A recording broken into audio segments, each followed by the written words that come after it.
This is the Chris Project, where we discuss mental wellness, self-awareness, and mindset with entrepreneurs and experts. Set your perceived ideas and biases aside, and let's go on our journey for yourself, for your family, for the world.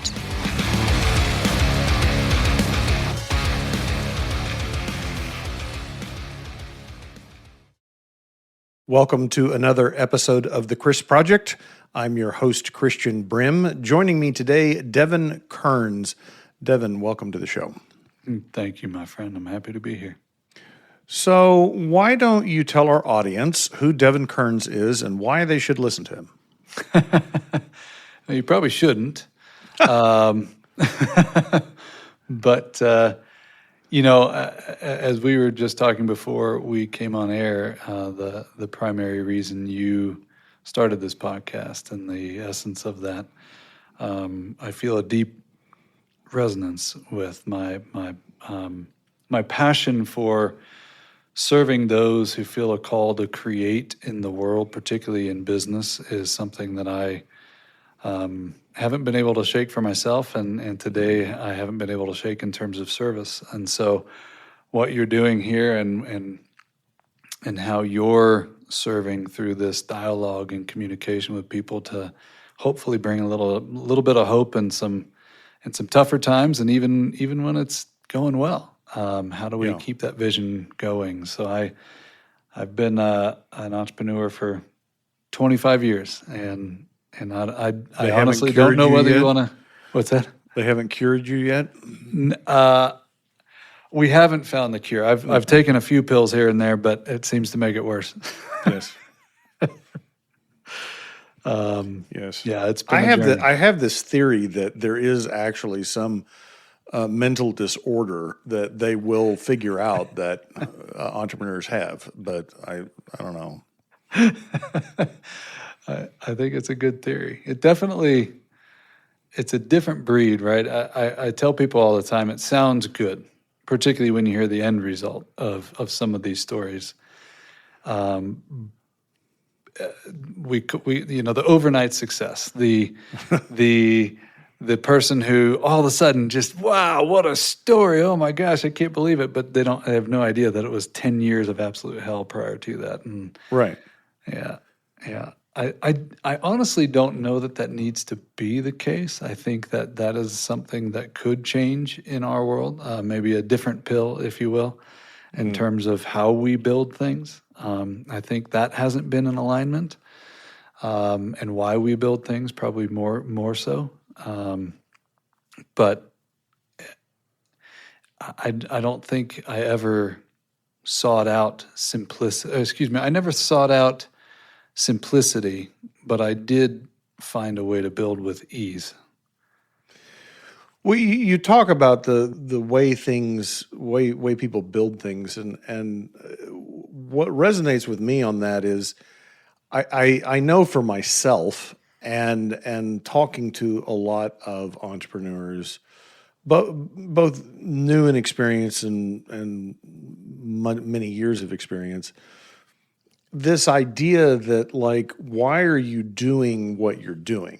Mm-hmm. And why are your goals or your expectations what they are? Mm-hmm. And I had a woman, Melinda Jackson, on this show fairly early on, and she's in her 30s and came to the conclusion that I'm doing this for me, and I want to build the business for me, not the expectations of, others in the industry or my entrepreneurial peers or what expectations my parents may have set upon me, or and I think that's very important to understand. Every entrepreneur wants to grow, but why? Because you can grow and actually things get worse, and oftentimes do. Mm-hmm. So, what's wrong with staying here? But I know from my own experience, I remember my wife looking at me, and she just was like, "When are you ever going to stop?" And I'm like, Well, did Rembrandt stop painting? Like, did Mozart stop composing? No, I mean that's just who we are, right? That's right. And you know, then you've got people that, well, okay, I'm just going to start this business and get it to this point, and then I'm going to go on to something else. Yeah. And I used to make fun of those quote serial entrepreneurs, end quote. But I think they may have actually figured it out, because that's the part that gives you the satisfaction as an entrepreneur, not running and scaling a business and building teams and you know, all of that operational stuff is usually not what excites entrepreneurs. But then again, I don't know that they've got it completely right, because it's like, I guess if I don't know. Tell me your thoughts on that. There's a lot there. Man, so for context, and I really hope this doesn't come across as bragging too much, but I've been on the larger end of over $500 million company, starting with, we were about $12,500 away from having to shut it down, right? And I lost all of that. And I went through the bumps and bruises to get there. What changed my life was not the loss of that business, and at the same time I had invested in a tech company and ended up shutting that down. It was around 2008 and all of the uncertainty there. What changed it for me was, unfortunately, it's super cliche, but it ends up being so true. And the truth came to me in the likes of a farmer in Zanesville, Ohio, where I moved after losing everything. Unlikely place to find a hero, but Yeah. And I had spent so many years in my 20s, just all that ambition that you're talking about, all that drive, and no real idea why. I just kept getting pushed in further and further, and then thrown up on stage to teach things and train things and do things. And I was like, oh my God. And I come out of this thing with no thing other than a bank account, right? And I go to Zanesville, Ohio, because a buddy of mine invited me out there, and he's like, you just need to chill. You look like you've aged 10 years in a year. And we disappear. I'm drinking beer with good old boys. And this farmer finally looks at me after probably our 10th conversation. He goes, what are you trying to sell me? I'm like, I didn't know I was. And he goes, there's something about you that just feels like you're constantly trying to convince me of something, and I don't need anything. I'm the biggest ethanol farmer there is. I need nothing. What I think you need is get your hands dirty and get back in the soil again. I was like, you're probably right. And so we worked out an agreement, and I ended up going and shoveling corn into corn, out of corn silos into a truck and blah, blah, blah. And that sounds like a movie. We could make a movie. Probably could be. Hopefully less of a Pauly Shore type movie and more interesting, but maybe. And after about a week to 2 weeks, it was amazing what nature did, but it slowed me down. And in that process, I did recognize the truth behind this cliche that I mentioned earlier, which is the journey is hands down the most important part. And how we bypass that on such a consistent basis to pursue something when we don't even know why we're pursuing it. You could have, we work with billionaires. Or even what you're pursuing. Yeah, it gets lost in the mix of it all. Right. But man, it is so potent when you can get so present in whatever's in front of you. It doesn't matter how painful it is. It doesn't matter how exciting it is. If you can just be there, the level of fulfillment that comes out of that almost makes not only the journey easier, which is why I seek out ease, not simplicity, but the magnitude for which things just seemingly start coming your direction, making the entire process easier of whatever you're trying to create and whatever you're trying to build, there's just something attractive to it. And all of a sudden, all that hard work doesn't seem hard anymore. Regardless of how intense it may be, regardless of the the I've taken myself out of all the day-to-day stuff, so I don't even know the word I'm looking for, but like the grind of it all, the emails of it all, right? Yeah. If you're doing that in a fluid state and knowing when you're supposed to be doing it, knowing when it's really calling to you, something changes, and it's changed the way I do business today. It's changed the way I lead. It's changed everything. You talk about taking 2 weeks to work the soil, so to speak, and it that reminds me I'm part of a home church, and we were having this conversation last night about the year of Jubilee. And in the Jewish tradition, there's a cycle of every 7 years, and then every 7 times 7 or 49 years. So, but every 7th year they rested the land, and you didn't work it. And then in year 49 and 50, you actually didn't work it for 2 years, right? But I thinking, tying that with what you said, it's like we have lost a natural rhythm when we are so far removed from our sustenance, right? We don't, there's not a reason to follow those natural rhythms because we have lights and because we can control our environment and because we can control our food supply and keep it fresh and and so like we created this dynamic where we can ignore those rhythms, but I think we do so at our peril. Like the idea of a sabbatical where you take off every 7th year, people would think you were crazy. Like, what are you doing? Nothing. It's a sabbatical. I'm not doing anything. Yeah, I think our greatest challenge is the no thing. Yes. I had a shaman after an ayahuasca journey, which is a plant medicine journey, look at this room, which was filled with very successful people, very driven, ambitious people like we're talking about. And the morning after the journey, he looked at us and said, "Can you be as valuable doing nothing as you are the greatest something you would ever do?" And I don't think anybody got it when he asked it.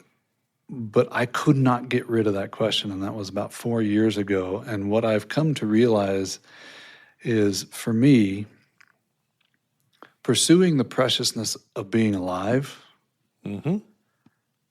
understanding how unique and valuable that is, not just me, but life itself, woke up this part of me that is what we're referencing here, which is no longer needing to do what I love, but loving what I do because I'm alive in it. If I'm doing the dishes and I can get totally present and make some sort of, Alan Watts talks about making a movement out of it, almost a dance out of it, right? Whatever you're doing, pulling weeds from the garden, to love what you're doing, regardless of the intentionality, regardless of anything else, is to love the being alive. And it flipped a switch in me that literally has changed the game. I mean, the curiosities I see, the deliciousness of life in any aspect of it has totally changed. And I'm so grateful I found that too, because somehow at 40, I found myself at 47 also choosing to have a kid, which has only allowed for me to bring in that presence with her and watching all the newness from her eyes and experiencing it with her, not just wishing I could. And it really is a special thing. I mean, I feel so grateful for life itself and this 7-year cycle that you're even talking about, right? What's really happening? What is it about 7 years? We know that our cells are reborn every 7 years. We know that most things function in 7-year cycles, but we're not honoring that rhythm and that flow on a consistent basis throughout those 7 years and then at the end of those and that transition period. And I really do think that that's an important part of our state that we need to get back to in order to heal our world.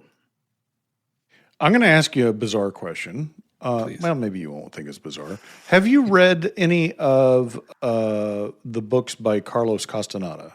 I haven't. Okay. All right. You seemed like a type that would have. Never mind then. I won't ask my follow-up question because What's standing out there for you?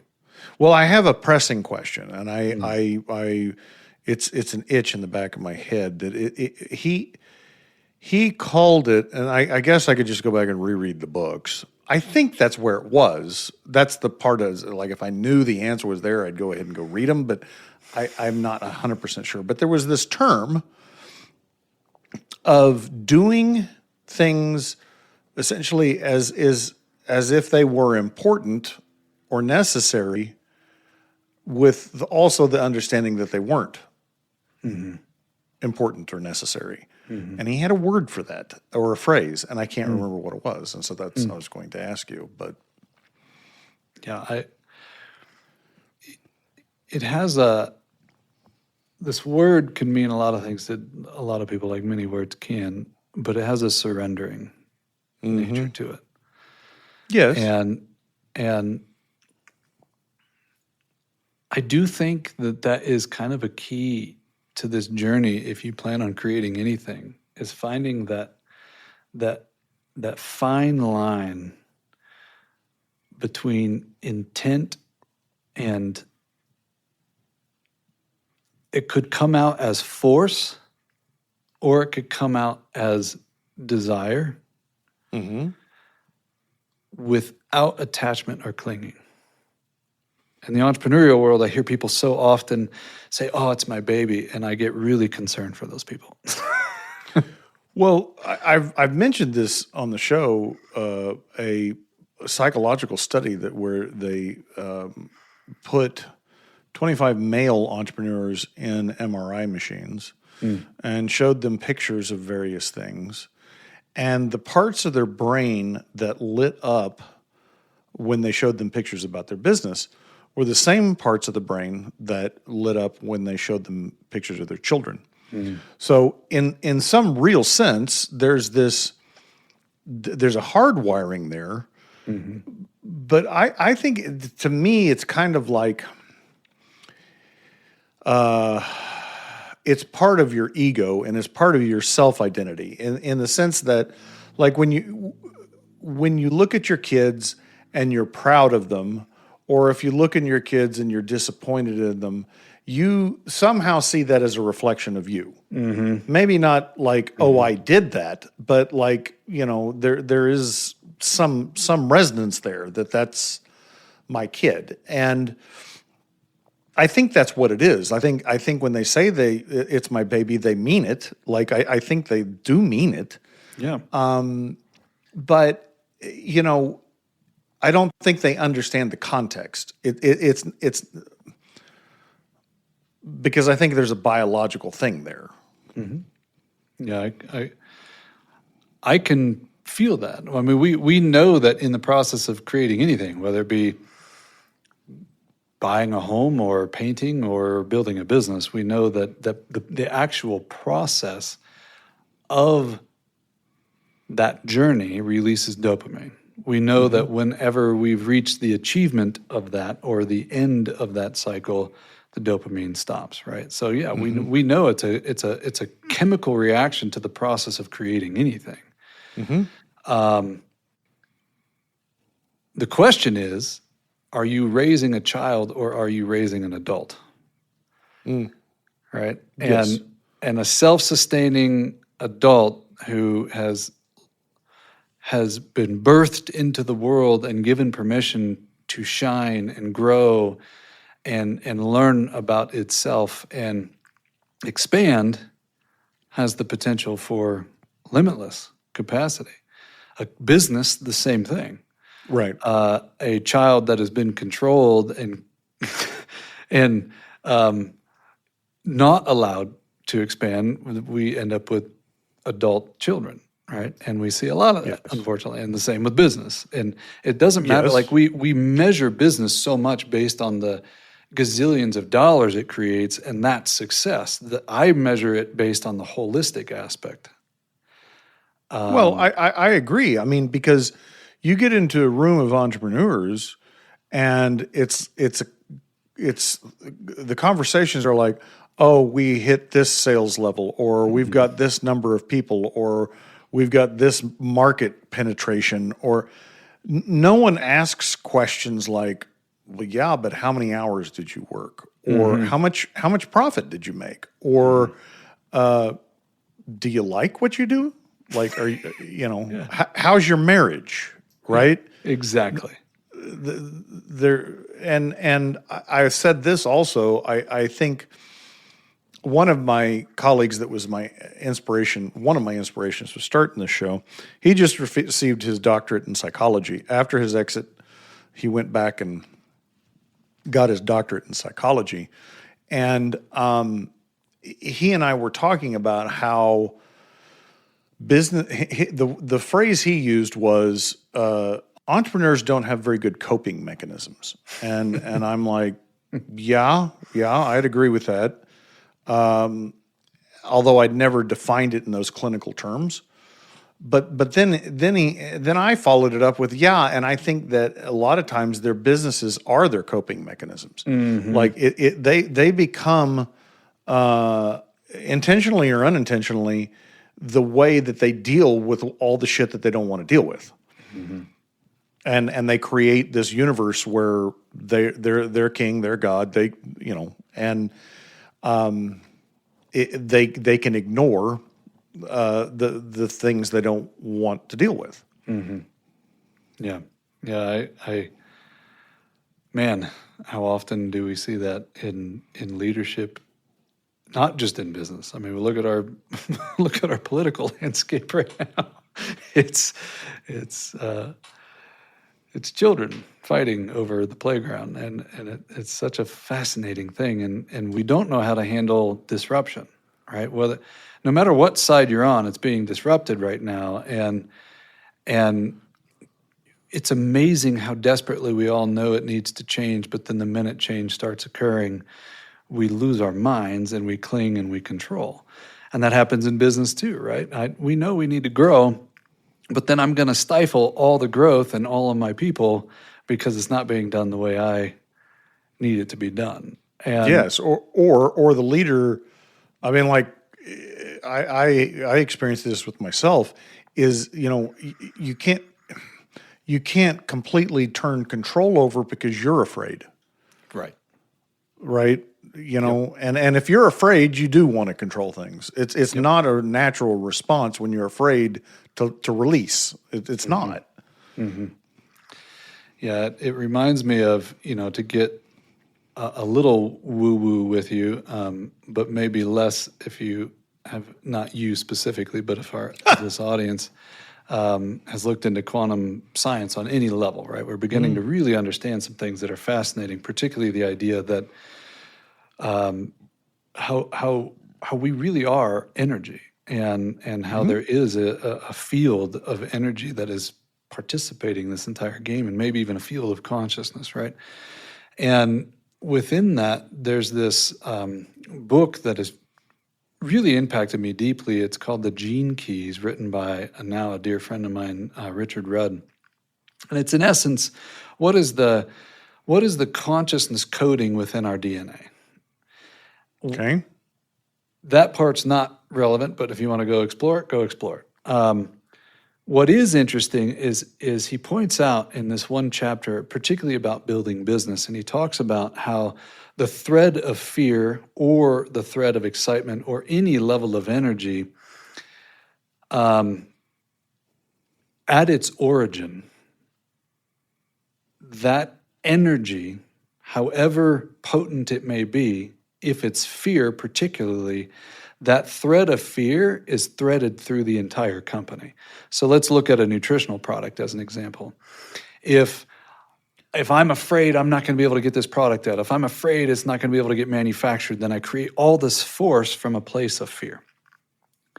So I finally get the manufacturing facility, and now I've got to control those manufacturers and make sure that they're getting it on time, make sure they're doing it right my way, blah, blah, blah. And all of a sudden I become this manufacturing expert, and I'm telling them how to do their job, right? And now I'm pressuring them because of all this fear.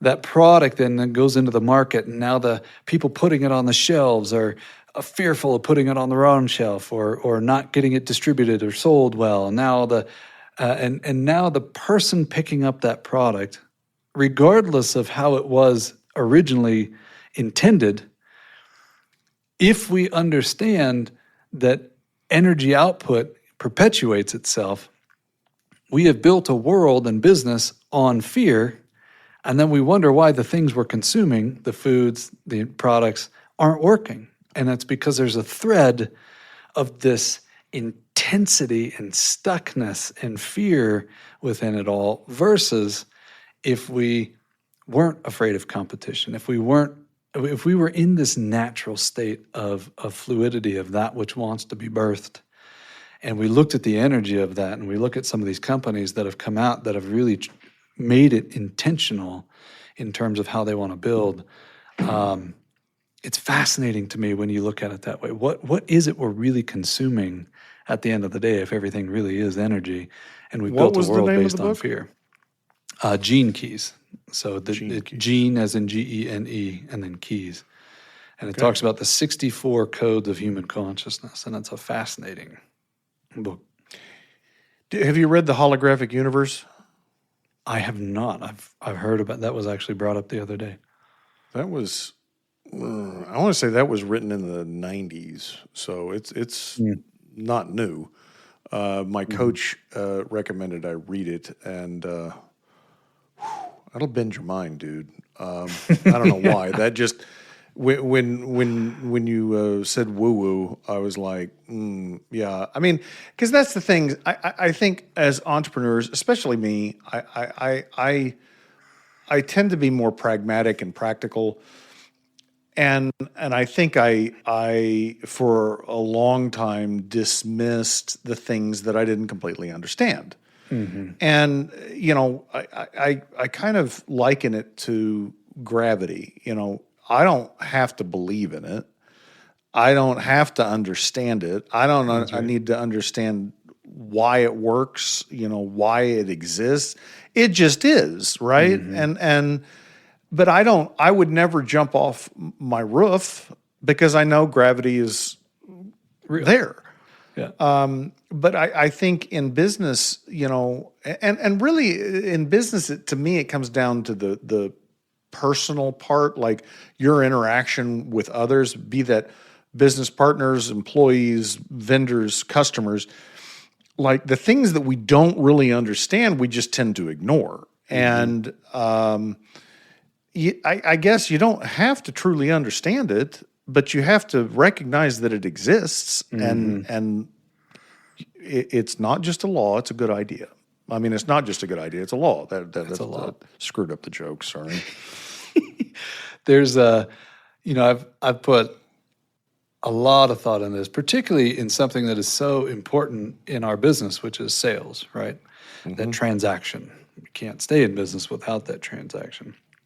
And as I would work with our sales teams and sit there and observe, this might be one of the more practical ways to even see for an entrepreneur who's still selling the product, or if you're leading sales teams, or if you're just in sales. If you're sitting there in a conversation with a product or a service that you truly believe in, mm-hmm. and that person's sitting there nodding their head the whole time, but then you get to the end of that sale and they said no. 99% of the time, it has to do with the person who's sitting in front of that human being who has a level of worthiness and inability to actually ask for the completion of that sale. Mm-hmm. And you can explore that energetically to know that that person is sitting there engaged when you're totally talking about something you believe in. Mm-hmm. They're in it. They're ready. And you can mm-hmm. watch that reaction and that mirroring effect. But the minute you start getting that choked upness, because you've got some sort of issue of getting a paycheck, or you've got some sort of blockage around asking for that completion. You don't want to be told no. You don't want the hit to your ego. Whatever that fear is, you can watch the change in them. And they're confused, right? It's not even that they don't want the product or they don't want to complete the sale. All of a sudden, your energy changed and they don't know what's going on. So all of a sudden, they start creating doubt in themselves because you've got doubt in yourself. Mm-hmm. And that exchange between two people, you can observe very well in the transaction. And it doesn't have to be sales. It could be any level of transaction, but you can see whatever your state is going to be reflected back to you. And it is one of those practical ways to take a woo-woo concept like gravity. Well, gravity is not woo-woo, to your point. Hey, if you think it is, that's okay. I'm going with it's there. But that exchange is so real when you can move into the observer and see and pay attention to what's happening inside of you, and you can very quickly see that mirrored back to you in that reciprocity with someone else sitting over a cup of coffee when they were totally engaged and then they get disengaged. What happened within you, and usually it is you. My adult children are all about that statement. I have 2 daughters and 1 son, and when they walk into the house, or we're gathering somewhere, I'm like, I just don't like the energy here.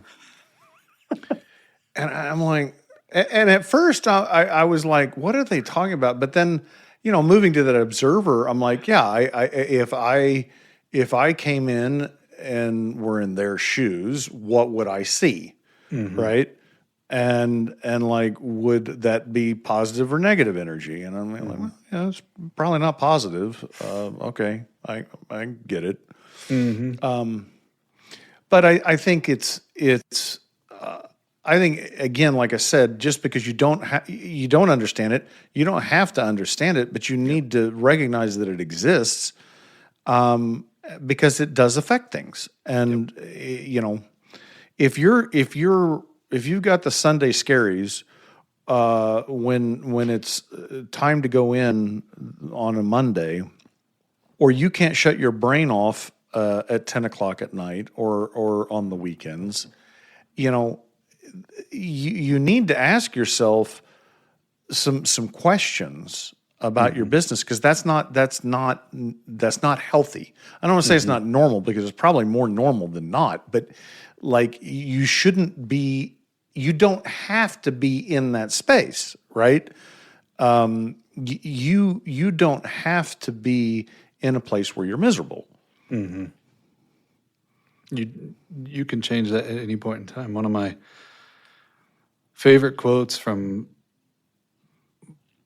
well, there's really 2. One is maybe less applicable, but it's coming to me as well.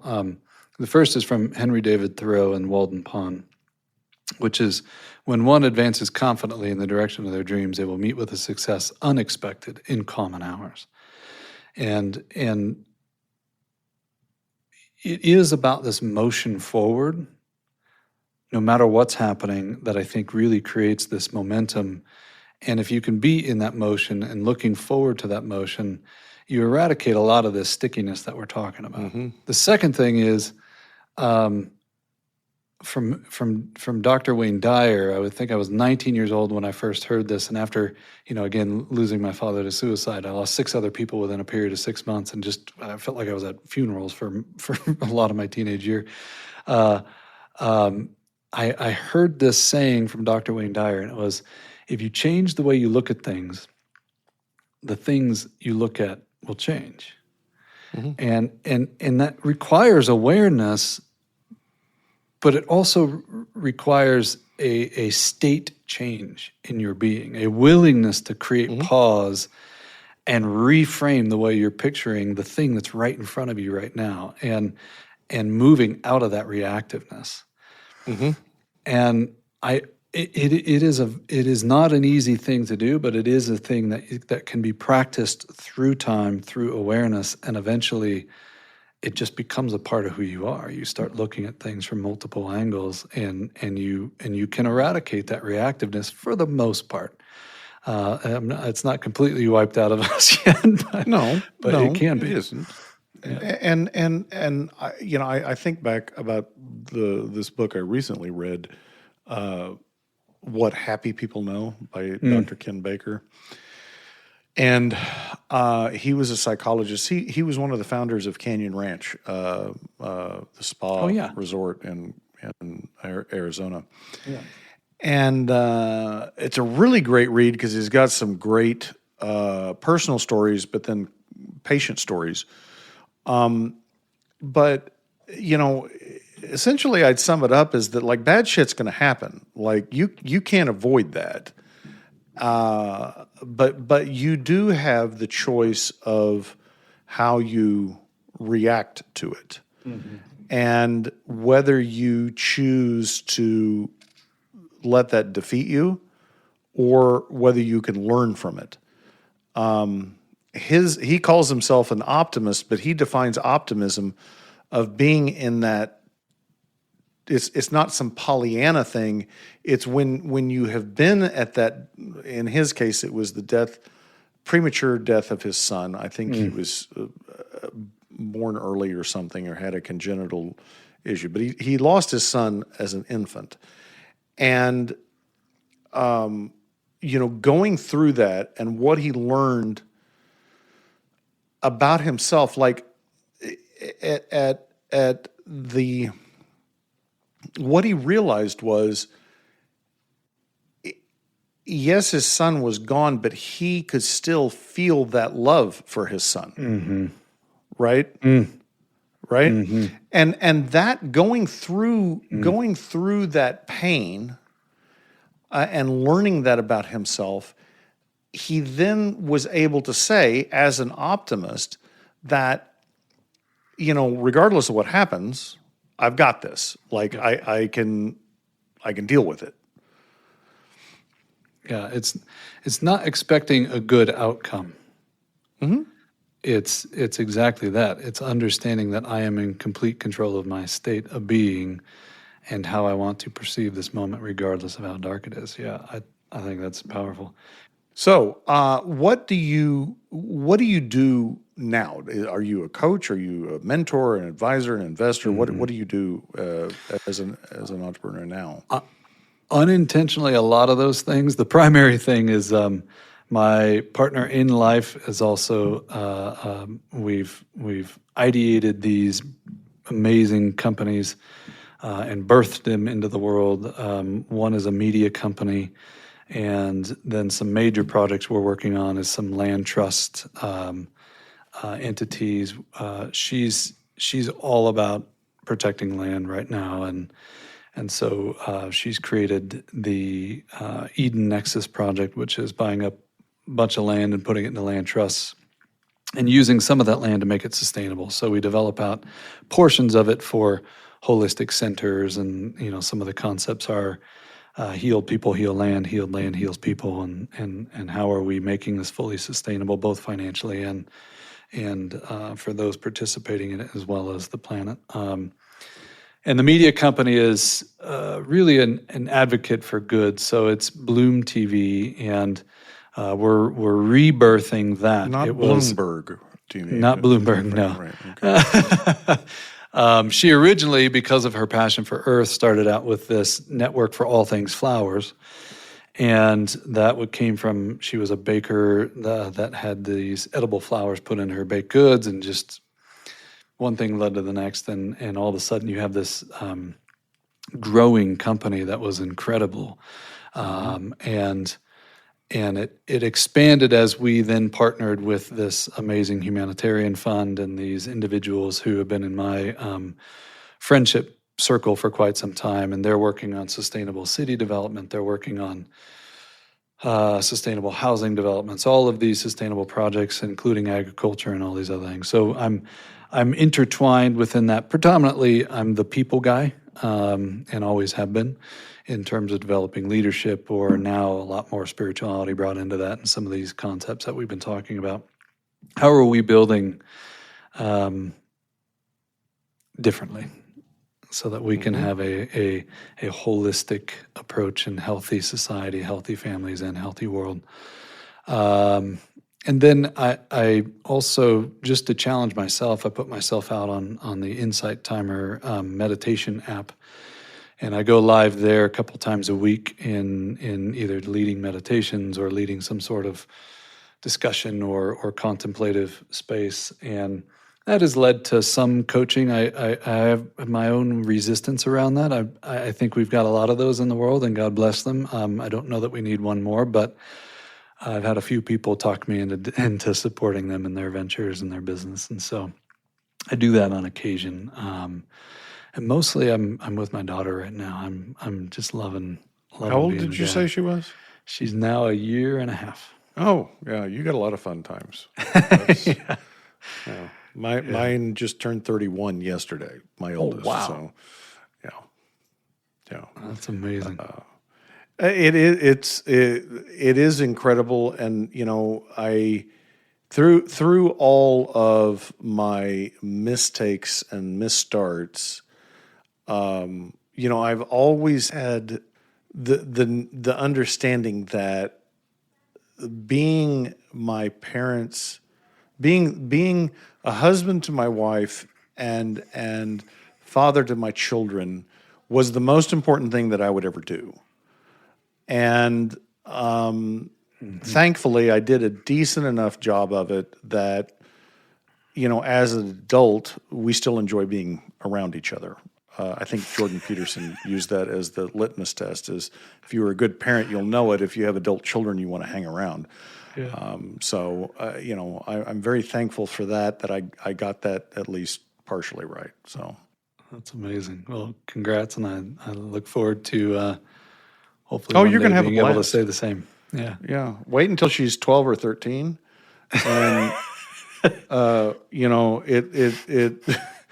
the transition is just unbelievable from daddy's little girl to what the hell has spawned into my house. Like I don't get it.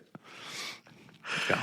It's crazy. Yeah, I've heard. I had a glimpse. I know it's nowhere near the same, but I went to go coach soccer when I was 21. I had played most of my life and decided I wanted to coach. And I was given a boys team, but then the head of the soccer club said, "Oh, by the way, we know you have time, so we're going to give you my daughter's team as well." And it was 18, 12, and 13-year-olds. And I had them 3 times a week in the beginning.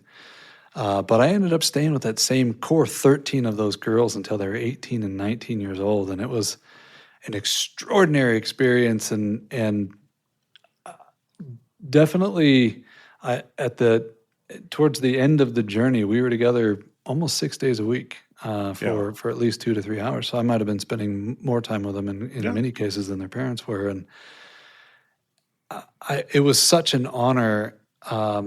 And wow. One of the happiest days of my life was when my 12-year-old got selected for the travel squad for the academy team, and then she came back the next day and said, "I don't think I want to do that." Thank God. Yeah, that's a lot. That is a lot of work. Do you mind if I asked you a question? No, go ahead. So, what do you feel, Christian, in all the interviews you've done and the intentionality that you have here, what do you feel like hasn't been said that might be most potent or powerful for your audience of entrepreneurs?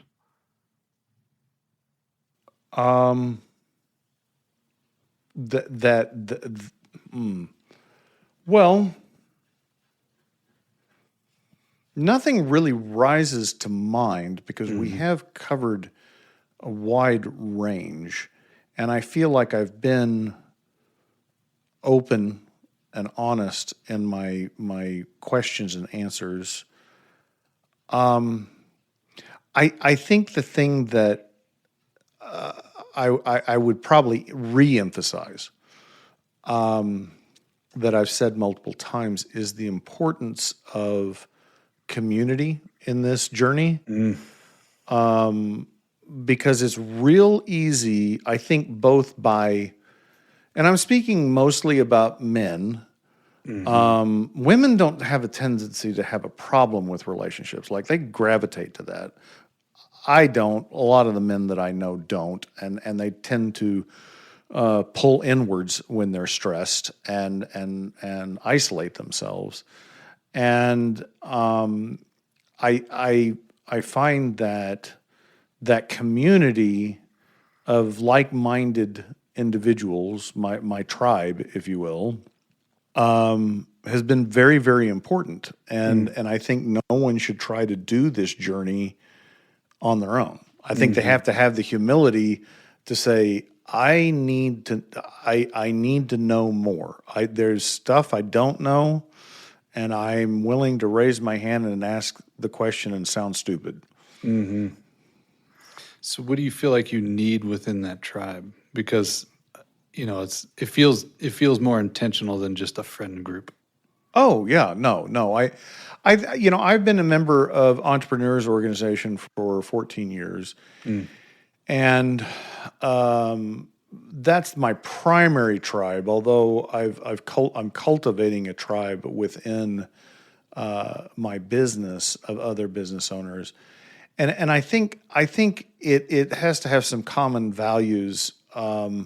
I think there has to be trust and respect. I think there has to be a certain level of confidentiality to allow the space to say what needs to be said.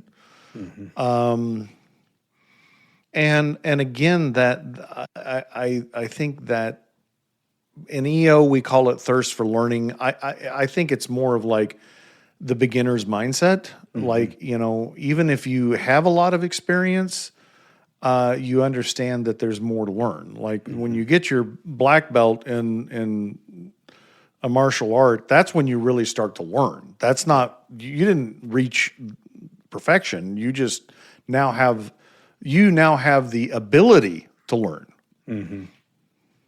Yeah, that's a great point. I see so often, especially today, so many men,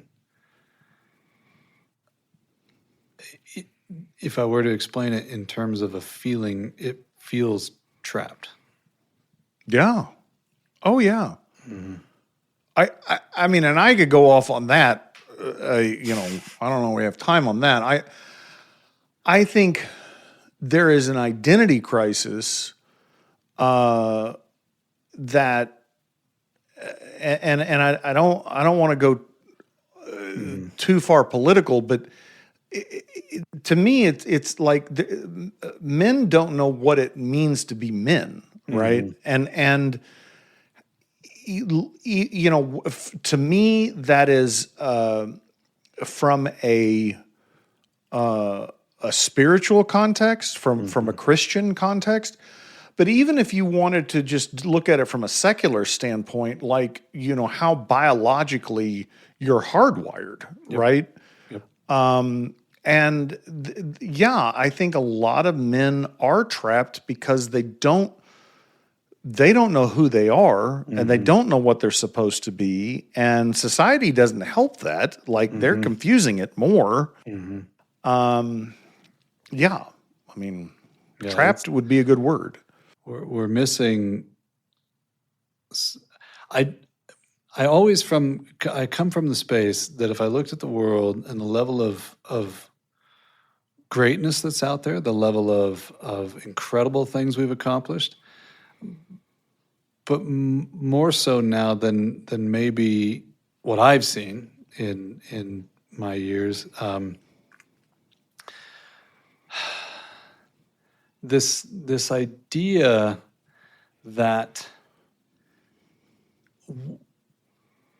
we had it right before is kind of keeping us trapped from discovering a newness and maybe an even more aligned aspect. So you could use that in any context, but since we're talking about men in particular, there are these fundamental biological needs that I would define as protect, provide, pursue, right?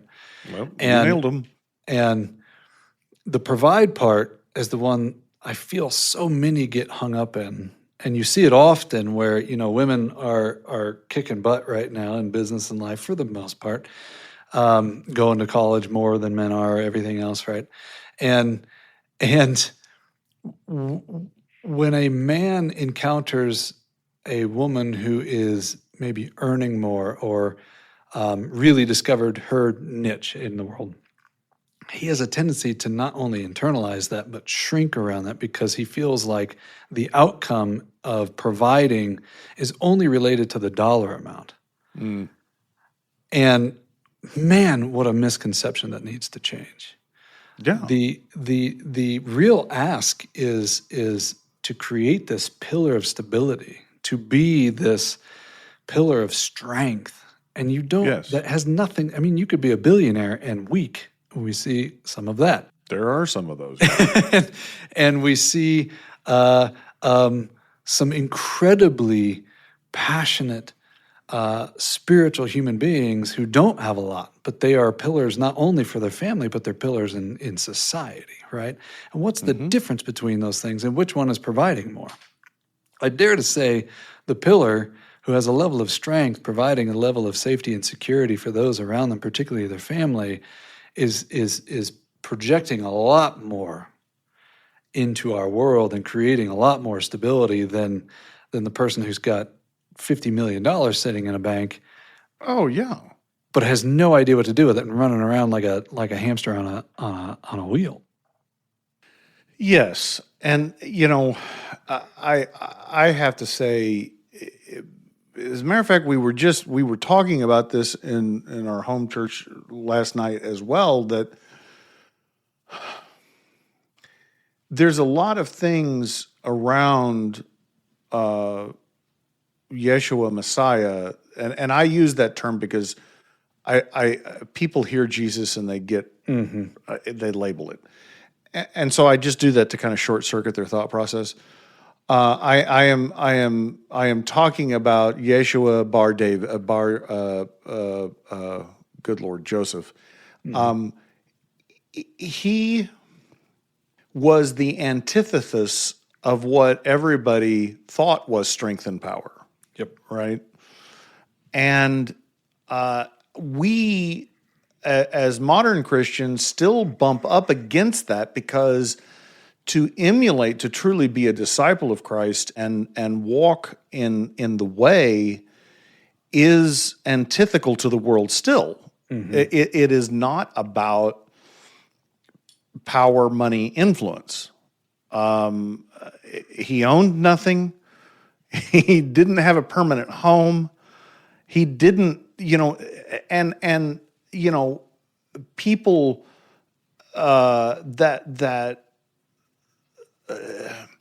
the idea of pursuing that as a way of life is antithetical. Like, who wants to do that? That doesn't even make sense. And I don't necessarily mean that I have to walk that exact same path to be a follower of Christ, but I think the same intent has to be there. Like, I have to emulate him in spirit, not just say I believe what he said. I think that there's a lot of people that think that they are Christians that are not, because they've said the words, but they have not walked the walk. That's right. And I'm not passing judgment on them. I'm simply saying, like, one of the most powerful, and it's still, it kind of scrapes at me. One of the most powerful statements Christ made was when he was talking about the judgment, and he said, he's separating the sheep from the goats, and he tells the ones on the goats, he says, away from me, I never knew you. Right? And that's an intimacy, right? Like, I never knew you. Like, and they answer, but didn't we prophesy in your name? Didn't we heal the sick? Blah. I never knew you. And that level of intimacy I've not always had with him, and it's something that I realize that if I'm going to say that I am a disciple, I have to have that intimacy. I have to be able to say, do I know his voice? Do I follow his voice? And do I reflect him to the world? Yeah, it's so potent when there's a saying from the same guy that wrote the Gene Keys, Richard Rudd. He really emphasizes contemplation, the state of contemplation. We're in a knowing obsessed world, an understanding obsessed world, as you were pointing out earlier. You don't have to know gravity, you don't have to understand gravity, it just is. And on the flip side, there's the detachment, right? A lot of spirituality in general has this looking forward to the day I become something other than what I am, Right. which is detaching you from the present moment. And so meditative states, I'm a big meditator, I do it all the time, but I do that to access something and bring it into embodiment here so I can be human. I love being obsessed with being human. And his point is contemplation sits between the need to know or the intellectual understanding and a meditative state. It's the state where you can kind of find this balance to be in contemplation without seeking any kind of answer out of it, to just sit and let there be a resonance with it. And having grown up Christian and having from the pulpit words projected onto me from their state of knowing, always created a disconnect for me because something got lost in that translation. Now, a part of it was me because I was never taught the art of contemplation, just receiving it how I want to receive it, regardless of who's delivering it. And on the flip side, it's infused with a lot of this other stuff that happens in dogma, right? And cool, so be it. However, as I have chose most recently to watch the what's the show? Is it the show? What's the show? The Chosen? The Chosen, yeah. I just used the word and forgot the word. Wow. To just not only be able to visually see this, what an actor he is, too. Yeah. They did a great job. Level of, oh my gosh. Great storytellers. And when you watch the Sermon on the Mount as an example, I've heard that a gazillion times having been raised in, but when you cannot attach to the words and feel what's being said in this contemplative state, it unlocks something in you. And that changed me in my perspective around the Christ frequency, the messages of Yeshua and the embodiment of God here. And I also, I've explored the realm of Buddhism. I've explored Hinduism. I've explored all these other things. The story really hasn't changed, no matter where you're looking. The only significant difference is kind of where you started originally in this conversation, and the deepening of this conversation is what made Yeshua different. Buddha was a prince, right? Kind of untouchable. And then he stepped in even to a more untouchable state of being. He brought many, many potent teachings to the world, but it was almost unrelatable. Right. I didn't understand what Son of God or Son of Man meant until I started watching Chosen. And most people interpret that as Son of God. But what they're really saying, I feel, and I'm not totally 100% on this, but I'm assuming the reason he was called Son of Man and the reason it was so distinctly different is because of what you were referencing, which was he is here walking not only as man, but willing to go into the trenches of man to be 100% human with God embodied.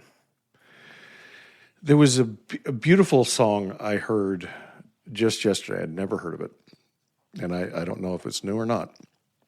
But the line, The title of the song is "Worthy is the Lamb," but the phrase that just it moved me to tears.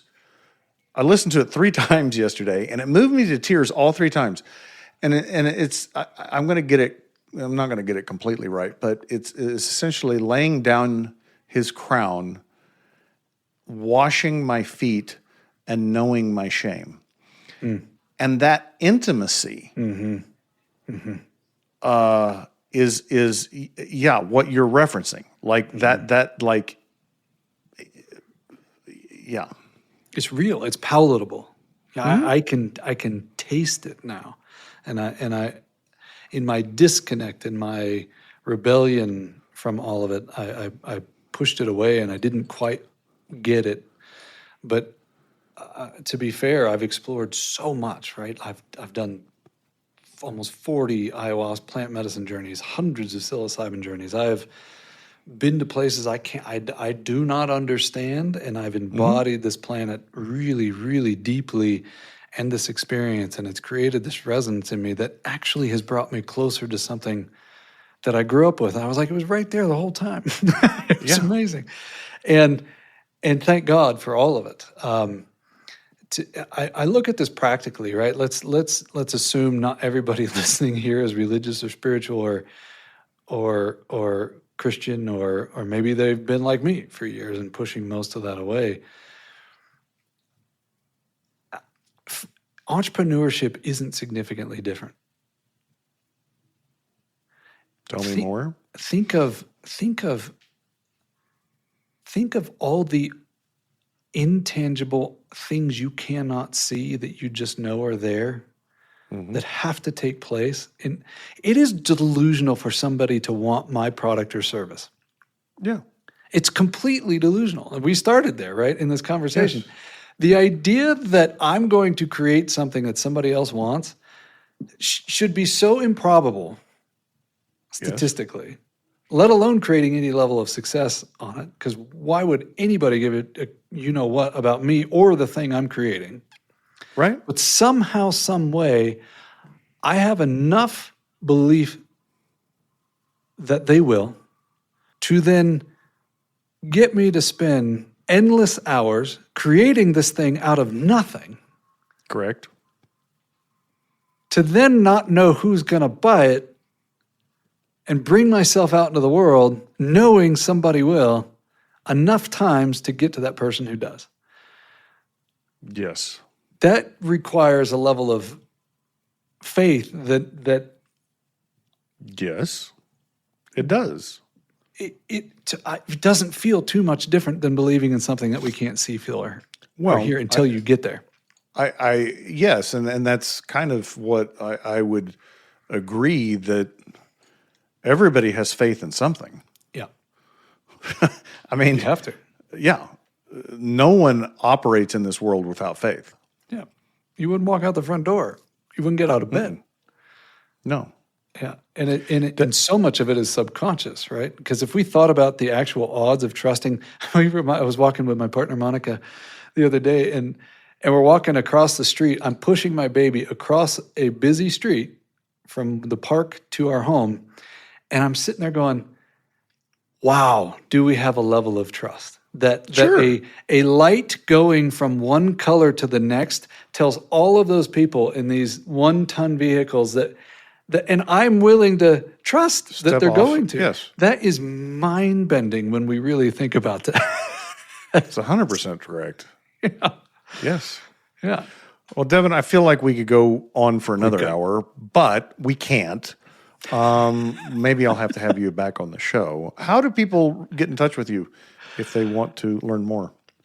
They can go to Devin K. Kearns, so DEVONK and then KERNS.com, and you can just send me a message on there, or click the little thingy, and it'll give you access to me. I'm readily available, not really out to promote or push anything, but just want to be of service. So if it feels like I can serve in any way, investments or introductions or anything regarding your business or just hold space. I'm more than willing to do that. I love that. Thank you for that. Yeah. Listeners, if you like what you heard, please rate the podcast, share the podcast with another entrepreneur, subscribe to the podcast. And until next time, remember, you are not alone.